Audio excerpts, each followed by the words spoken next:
Hello, my name's Peter Wren from the I Wanna Believe channel and welcome to Paranormal Encounters. Get ready to journey into the mysterious and unsettling world of the paranormal. In this gripping show, Paranormal Encounters, we delve into the lives of those who have come face to face with the unexplained. Through candid and heartfelt conversations, we bring you the graphic, personal and emotional stories of paranormal witnesses, revealing the chilling realities that lie beyond the veil.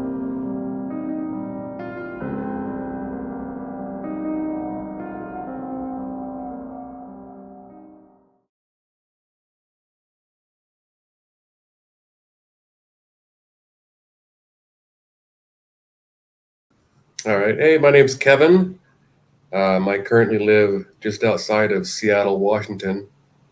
Originally from a small town in Iowa. And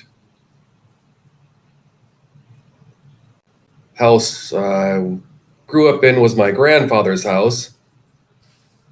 He moved in there when he got married in 1902 and lived there until the end of his life in 1978. There wasn't a lot that really went on there per se. It was mostly just seeing shadow figures. I'd be watching TV and I would turn and look into the kitchen and I would see this figure walking towards me. And it wasn't just a one-time occurrence. It was happened on numerous occasions that I remember. And I don't know if it was a residual haunting per se or what it was. Because whenever I would turn away just as the figure would get to the darkened doorway into the kitchen. And so I would never see what would happen if it got to the doorway.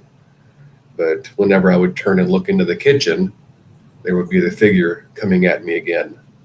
It wasn't menacing or anything like that, but I could see its shape, figure. I could see literally the hairstyle.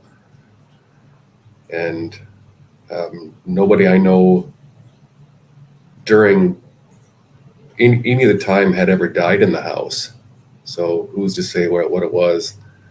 The house had actually been moved from an old settlement that was plotted in the late 1870s and was picked up and moved to the new town when the railroad was coming through. And over the years, my grandfather had built onto it, put on a second floor, put on a garage, and things like that. But it's this was just kind of the start of, I guess, some shadow figures as I grew up through life. I had seen them before or after that in different areas, but that's really the only thing I had happen in that house. It was usually, from what I remember, it was quite quiet, usually, even considering everything that went on in that house.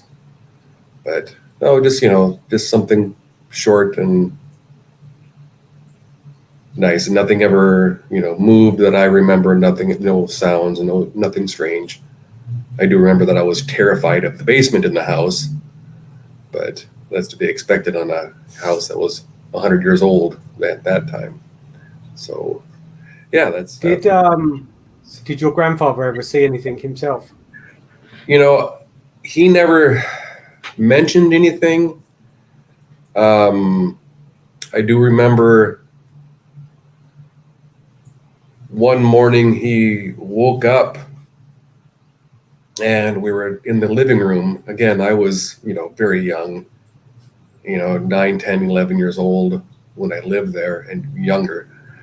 But he woke up one morning and got a phone call and a relative had passed away. And later on that morning, he had said that he had heard that person calling his name and he recognized the name, And when he woke up, got the phone call, he knew what had happened. But that was the only time that he'd ever said anything that was kind of, quote unquote paranormal, I guess. But yeah, I don't remember anybody else saying anything or anybody else having strange experiences in that house. That's the only thing. I mean, I would have probably just written it off later in life if it didn't happen more than once. Just some musings of a, young child. But yeah, that's really about that, where that is.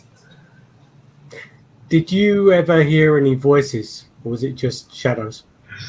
There was just shadows, but I later, a couple years later, my father and I moved to a farm, and there I actually did hear,